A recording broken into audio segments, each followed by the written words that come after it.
broadcast network, AFTERBUZZ TV. Over 20 million weekly downloads in over 150 countries, and your number one source for after-show entertainment.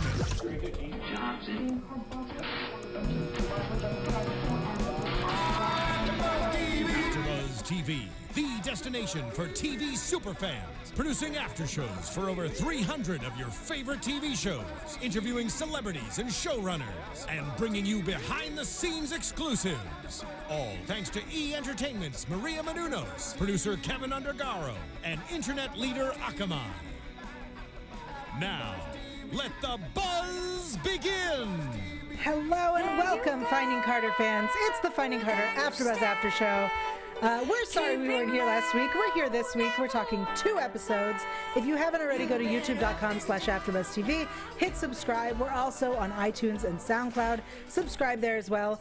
I'm your host, Yael Tygiel. We are so stoked. We have Season 2, Episode 20, called The Heart is a Lonely Hunter, and Season 2, Episode 21, The Death of a Heart.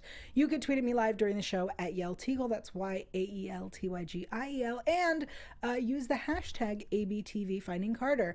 I'm joined by Kylie Hodges. Hi, I'm so glad to be back, Yael. I'm really glad you're back. It's a double whammy this week. Yeah.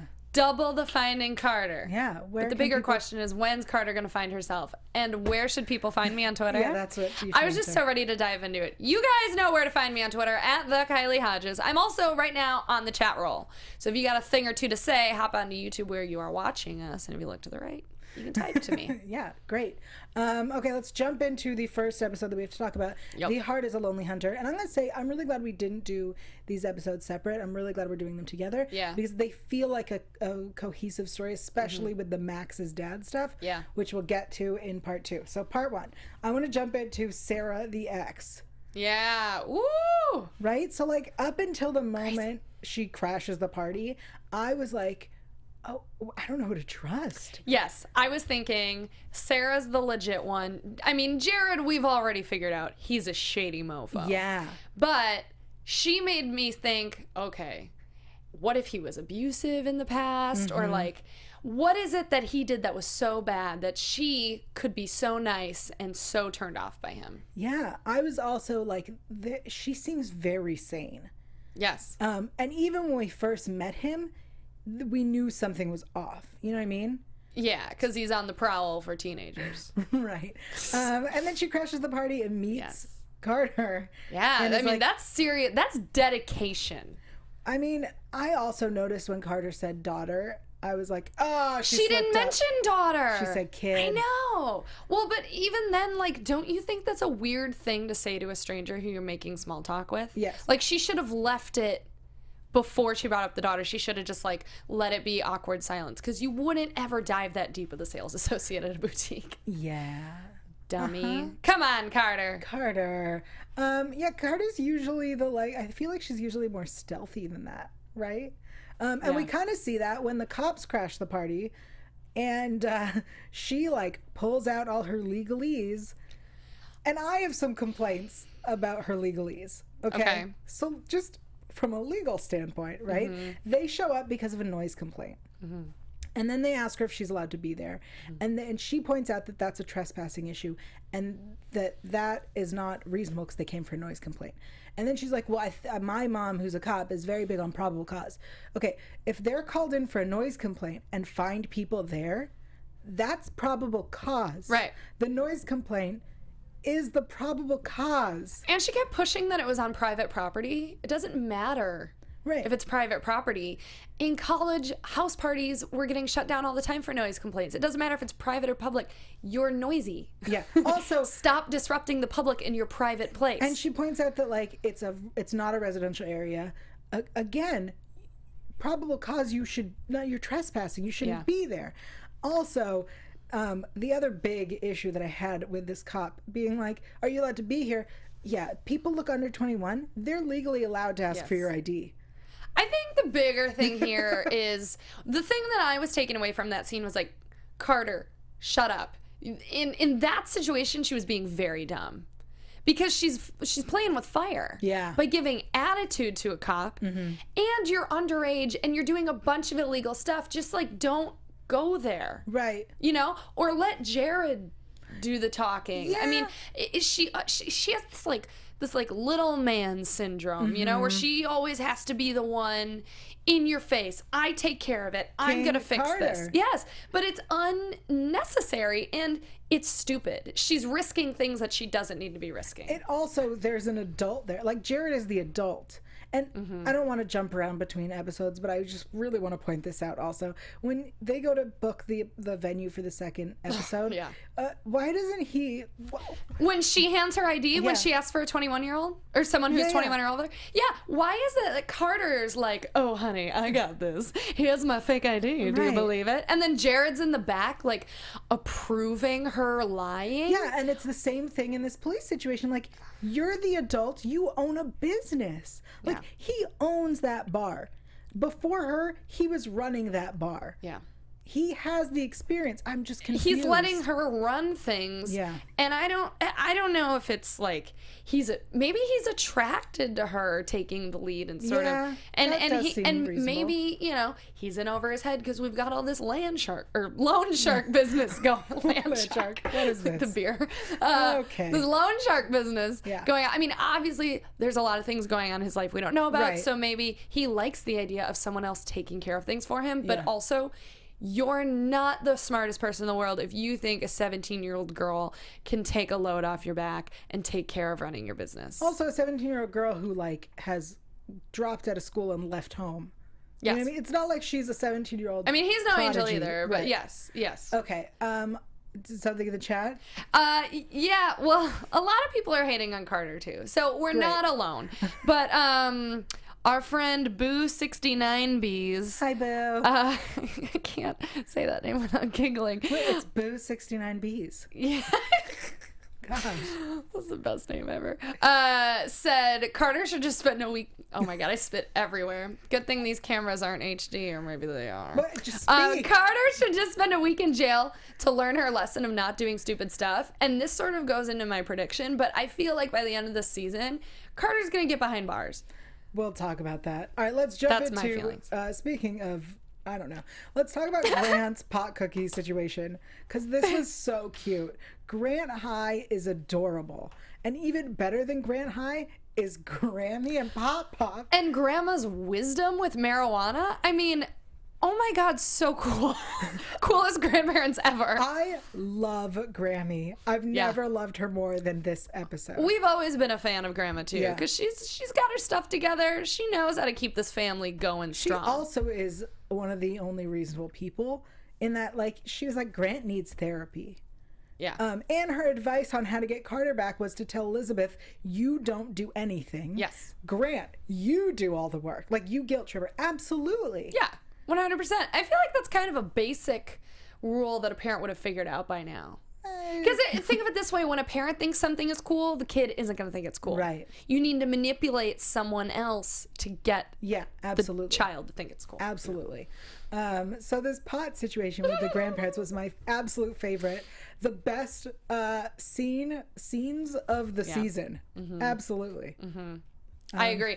I think that, well, I was expecting Grant to, like, lose his mind, like, run away and get lost, you know, do some high dialing, or maybe, like, you know, conquer one of his video games and then, like, wake up the next day and, like, forgot that he did it because he was so high. I loved that scene. I love Pop Pop, like, inching toward the cookie and Grammy smacking his hand. I was like, well, why not? Let him have they've been it. around through Woodstock. Like, they're season pot consumers. Yeah. I love when they're like, who needs pot pizza? And Grant was like, yeah.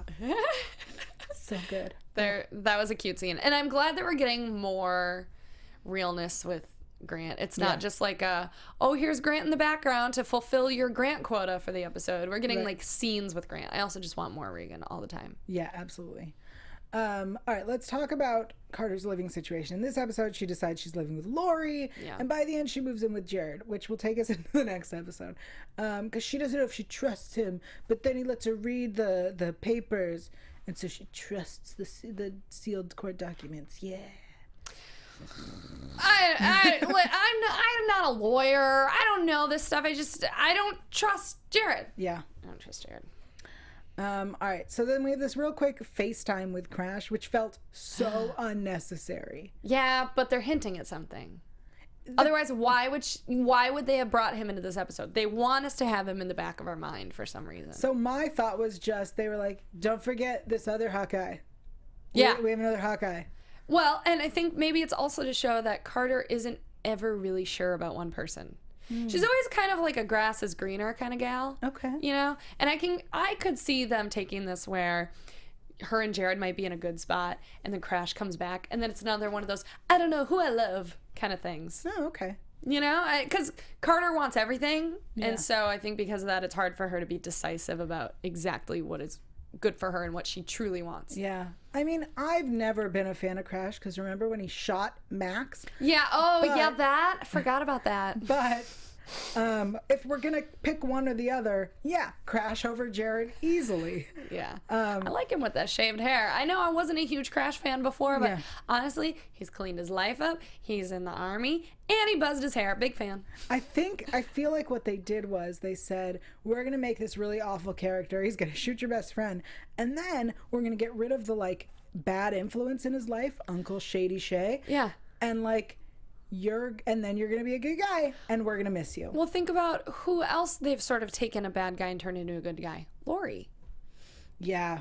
I mean, that's part of the show is it's making us question our views on every character. Well, so we have this interaction in this episode between Grant and Taylor where he's like, are we not remembering that she's the kidnapper? Yeah. And Taylor points out that like maybe on the right meds she's better. Yeah. The question is, we do kind of get that she's taking meds. Mm-hmm. Do we trust that she's taking her meds? Right. Do we trust that we're not going to eventually, just because of the nature of the show, get to the point where she goes, I'm better, I don't need the meds. Right. And then just start the cycle over? Right. She's very manipulative, so it's hard to trust her. Sarah made a great point. Not one person in the show is innocent. Everybody has their dirty laundry. Everybody's guilty of something, so you never really know how to trust them. Think about it. Well, except Grant. I was like, what has Grant done? I mean, yeah, Grant's not that shady. Right. You know what? He did drugs. Shut up. But everybody else, I mean, it's true. Everybody's done something where you're like questioning your own trust in that character. Right. You thought you knew them, and then you see this happen, and you're like, I don't know how I feel about this person anymore. We've all had that moment with every character in the show. All right, I'll take it. Have we had that with Max? Because we all trust Max. Yeah, I trust Max. I guess Max is an interesting character to me because I don't trust how calm he is with things. Yeah. He's too chill about stuff. But then, you know, as we see later on in the episode, he lashes out. And I had said to you when we were watching it, I'm really glad that we're seeing, like, realness come out of Max. Well, all right, before we get into that, real quick, so we meet Elliot, this DJ review person who loves Seth and his DJ skills. Just real quick about that interaction with Elliot and Bird. This is why teenagers should not be involved in adult business. Bird's conversation with Elliot was completely inappropriate. Elliot's response was ridiculous. An overreaction and stupid. But like, this is why teenagers don't get involved in adult business. That whole scene, I wasn't even really listening to what they were saying. I was just thinking like, girl fight, girl fight, girl fight. I kind of wish it had gone there. Yeah, that's what I was hoping for. I was like, pull some hair. Yeah. Do something. Great. So that is the first episode. Ta-da! That is season 2, episode 20. The Heart is a Lonely Hunter.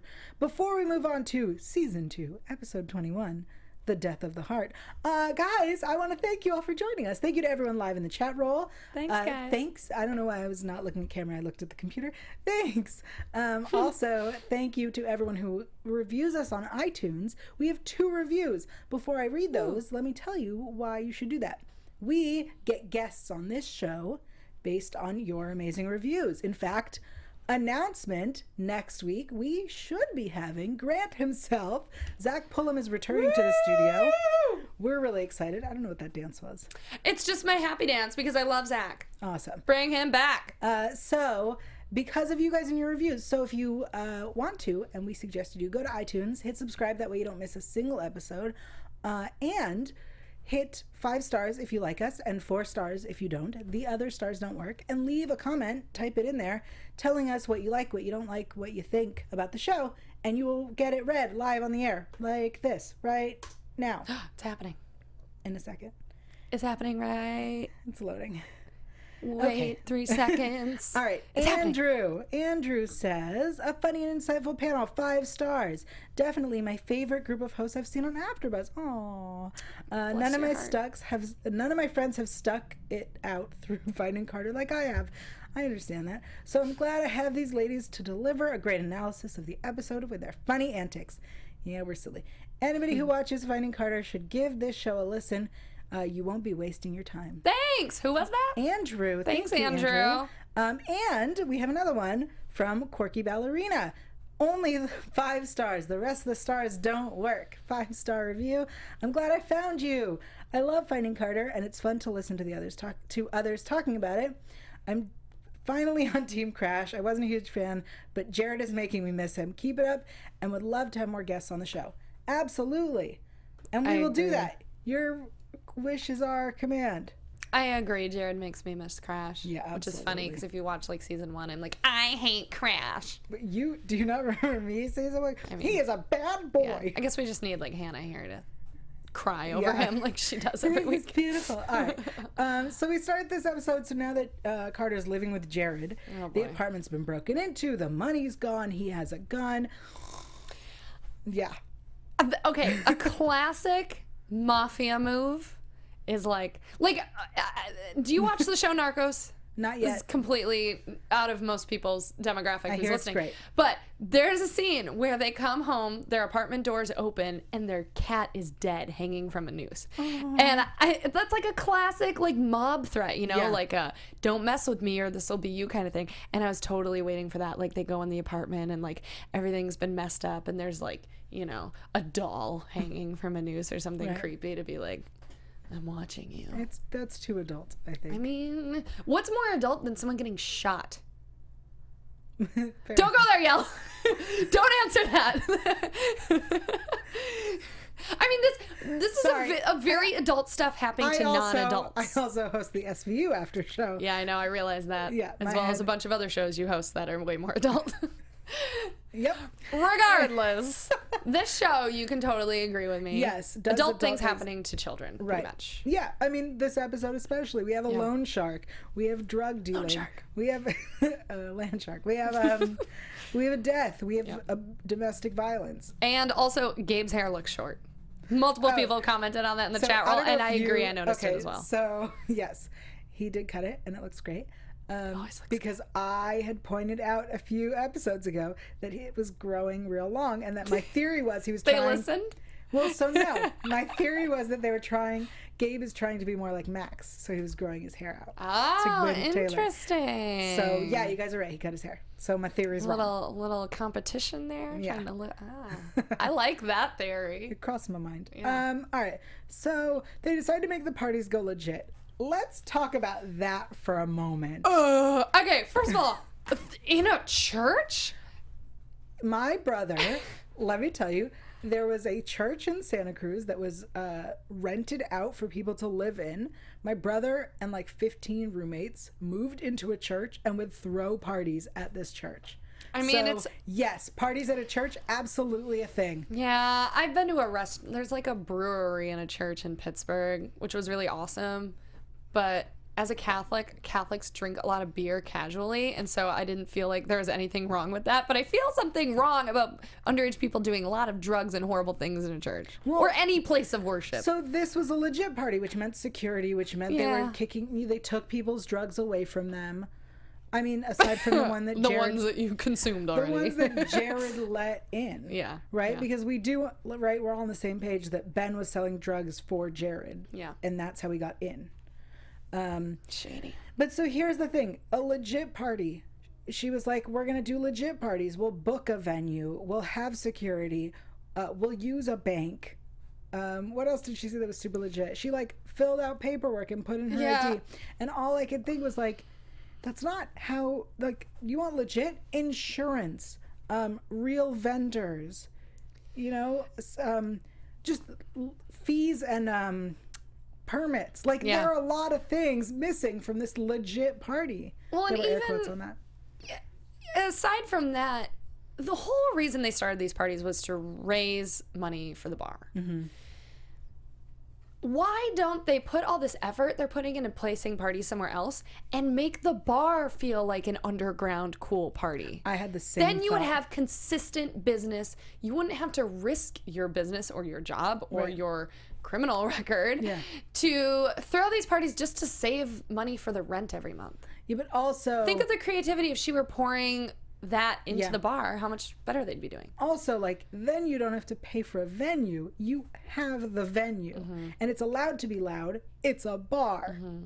Like, there are a lot of holes in this party planning project. A lot of people also have been saying in the chat roll, which is totally spot on, all this stuff is in Carter's name. So when shit goes down, Carter's going down, not Jared. Yes. We'll talk about that. And well, I'll keep my thoughts to myself. No. That's totally... Okay, let's talk about it now. Fine. We'll jump to the Seth Bird thing. So do you think that that's part of Jared's plan? Like, oh, cool, she's really into planning this. I'll let her take the lead because I can't afford to go down. I mean, that's very possible. Like, you think he's using her that much? Especially with the preview for next week, yeah. Yeah.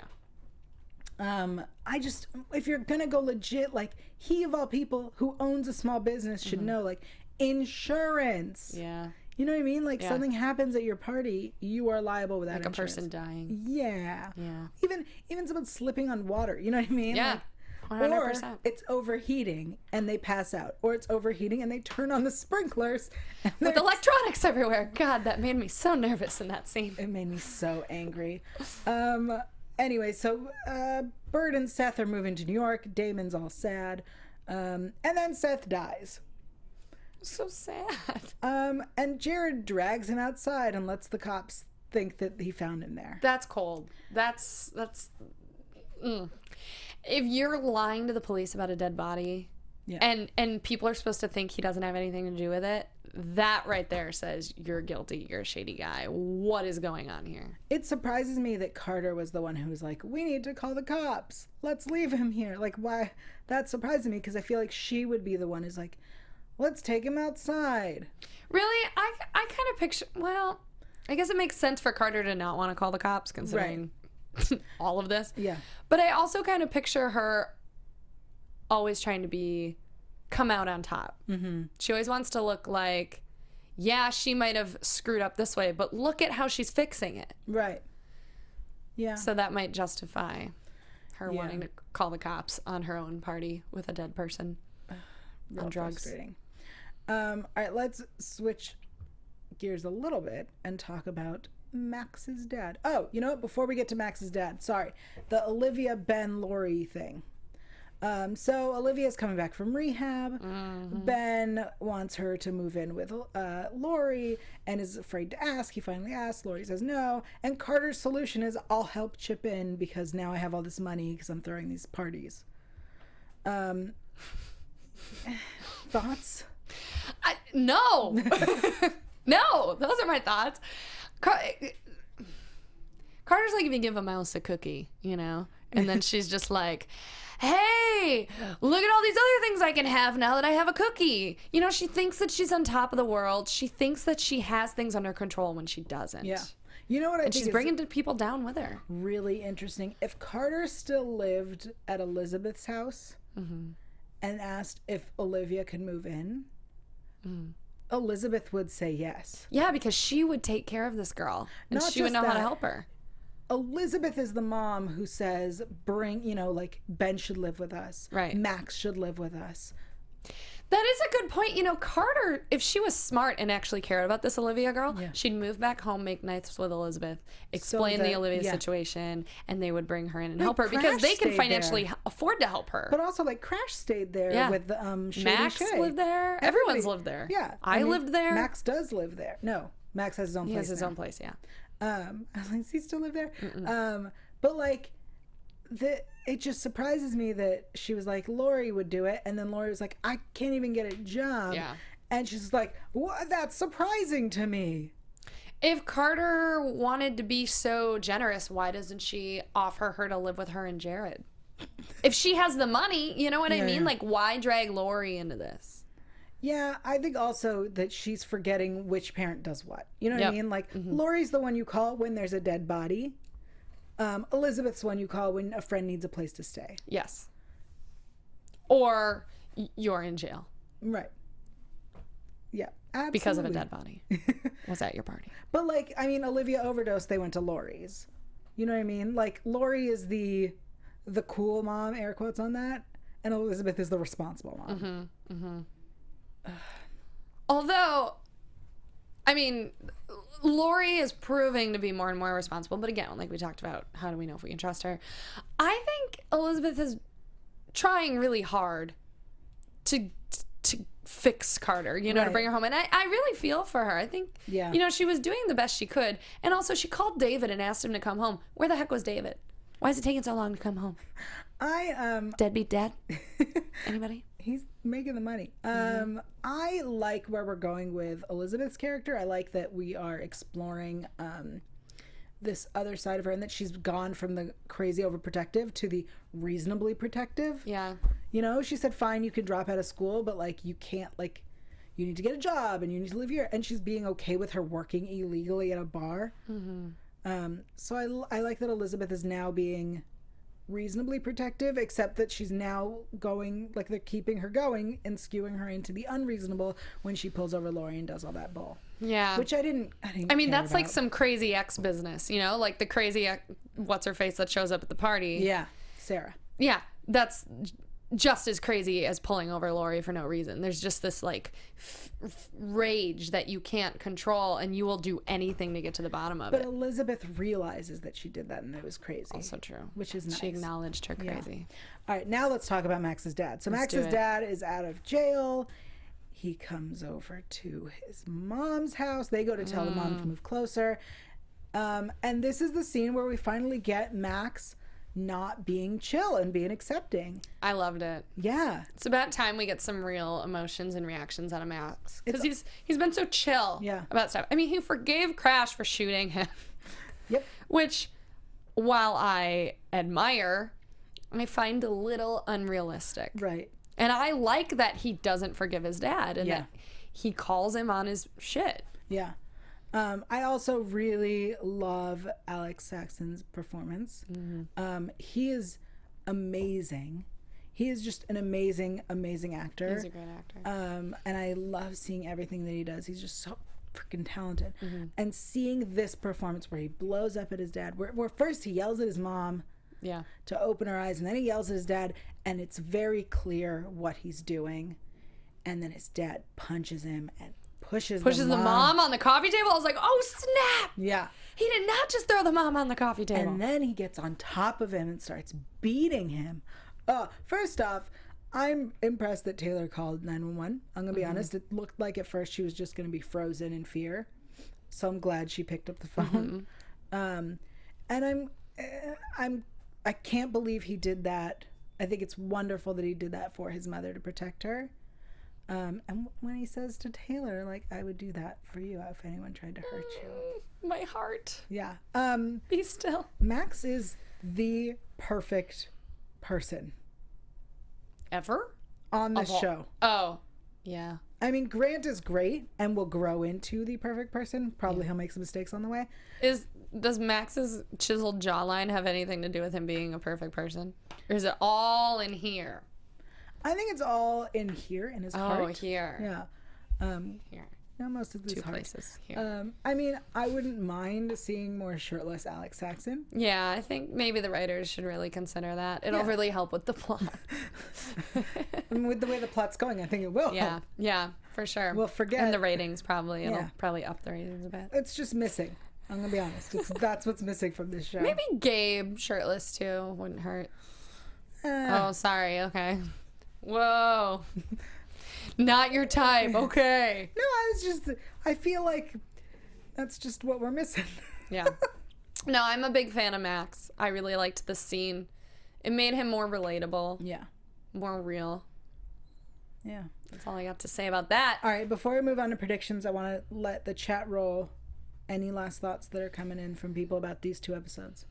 Because there's a lot to talk about in predictions. Anything. When Max got hit, boo 69Bs yelled, "Not his beautiful face." Fair. I think we all thought that. Yeah.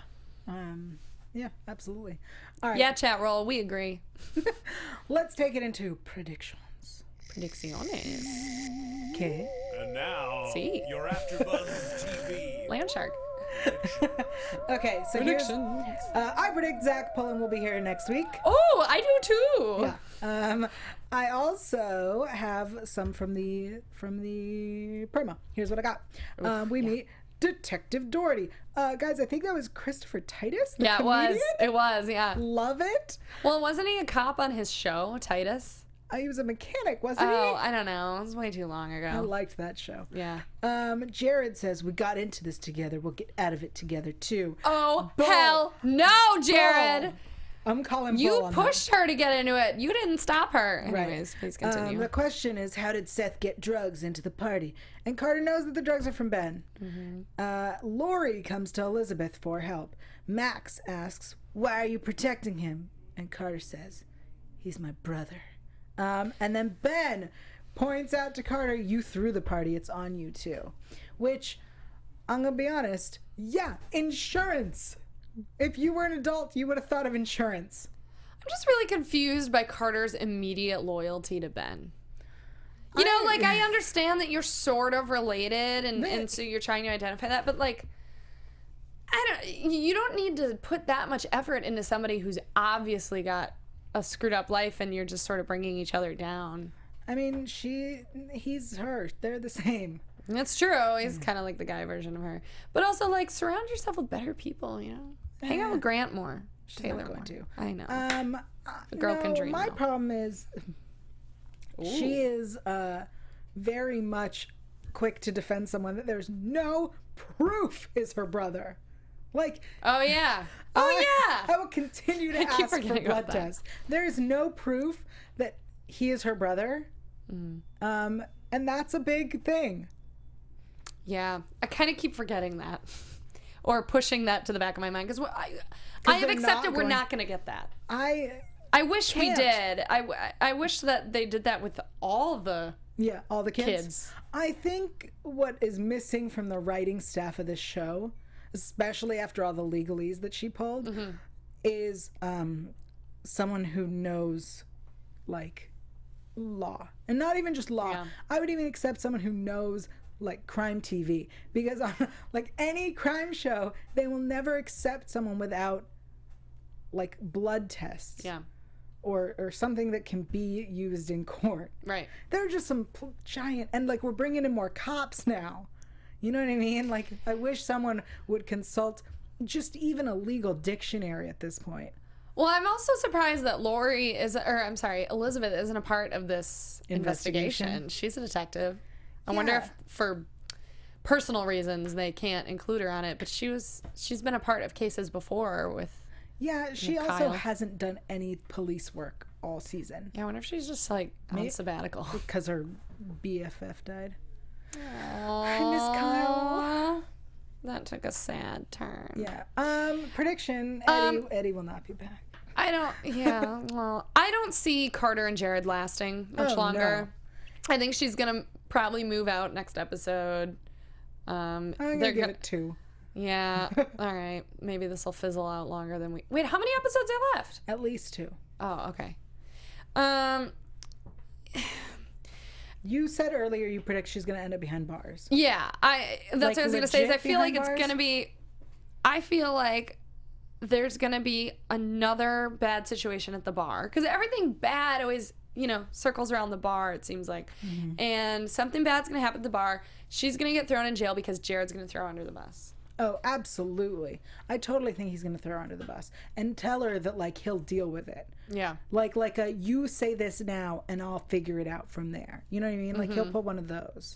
I also wonder if Bird is going to spiral out of control the way Gabe did when his dad died. The way that Taylor did earlier when she found out that she was biologically Lori's. Right. Correct. Because we need someone to spiral at some point. Exactly. Always. There's always a spiraling effect. Yeah. So I think, and Bird has already been handed some rough cards in life. Yeah. So she's already kind of like, I wouldn't be surprised if she had a problem, but she just saw her boyfriend die. So I picture like some drug and alcohol abuse, or like maybe some like sleeping around and you treating her body really poorly. I feel like that's her go-to. I feel like I mean, maybe she sort of, she did earlier on in the season or in the show. That was her, yeah. I would prefer to see Bird and Carter, like, their friendship end. Because Bird was also, if you guys recall, Bird was there when he died. Yeah. And then they, she's going to find out where the drugs came from and resent Carter. Yeah, for protecting Ben. But also, I'd like to see that tension, because have we forgotten about the painting and the, like, craziness and that there was this big secret? Like, the show is dropping all of the good stuff that we want answers to. Yeah.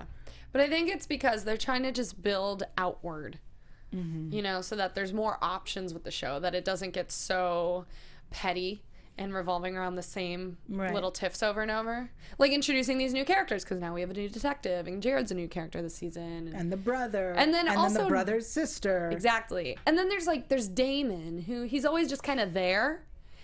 And I feel really terrible saying this, but I kind of wish he had died over Seth, because he serves less purpose in this group. Unless he needs to start, like, dating somebody or, like, stirring up some drama, because he's kind of just like a filler for whenever there's, like, parties and stuff. Yeah, we see him getting sad that Bird's with Seth, and but I'm like, we don't ever see them together anymore. Yeah, yeah. Like, you've been pining over her since we met you, and it never, like, you never did anything about it.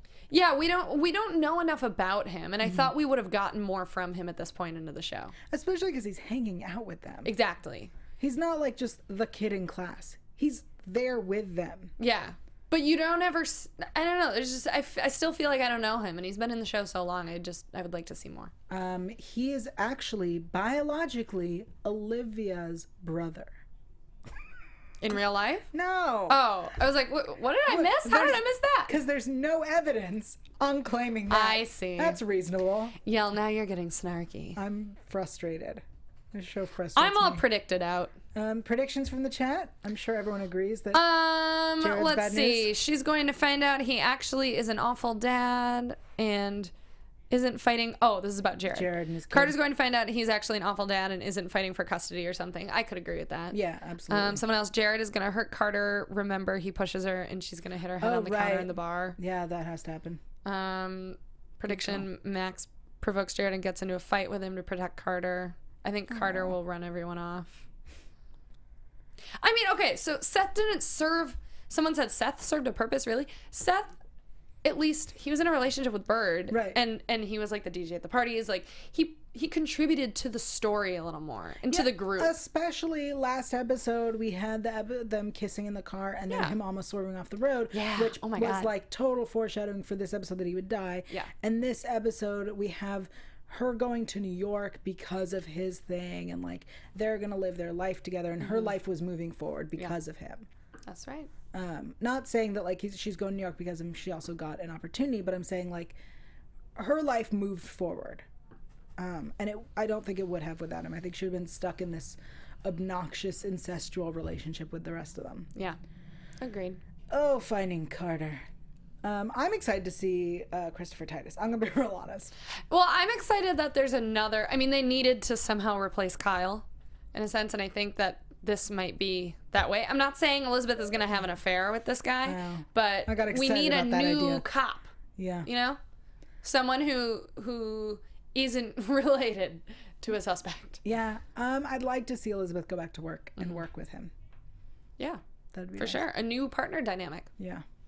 Because she isn't working. No. She's at home drinking. Well, David's making that bacon on the road. Yeah. All right. Awesome. I think we covered 2 episodes I feel sufficiently. good about this. Yeah. I feel good about it. Guys, thank you again so much for tuning in. We apologize we missed last week. We were eating turkey. And we're glad to be back. We will be back again next week with Zach Pullam. Woo! Zach is coming! I don't know what that dance was. Okay. Kylie, where can people find you during the week on Twitter? Find me on Twitter at the Kylie Hodges or Instagram just at Kylie Hodges. That's it? Nowhere else? That's it. I mean, the Kylie Hodges on Snapchat, YouTube, Periscope, all them things. All right. And you can find me online at yael.tv. That's yael.tv. If you love Grimm or sci-fi or any of that stuff, I'm on those shows here at AfterBuzz. Also, if you love Grimm, we're doing a giveaway for fan art, so send in fan art by this Saturday. Hannah will not be joining us next week, but throughout the week you can tweet at her at the Hotshot Dude. I'm also available at Yael Tygiel. That's YAELTYGIEL, and we'll see you next week, same time, same place, with Zach Pullam. Right here. Bye. Bye. From executive producers Maria Menounos, Kevin Undergaro, Phil Svitek, and the entire AfterBuzz TV staff, we would like to thank you for listening to the AfterBuzz TV network. To watch or listen to other after shows and post comments or questions, be sure to visit AfterBuzzTV.com. I'm Sir Richard Wentworth, and this has been a presentation of AfterBuzz TV. Buzz you later. The views expressed herein are those of the hosts only and do not necessarily reflect the views of AfterBuzz TV or its owners or principals.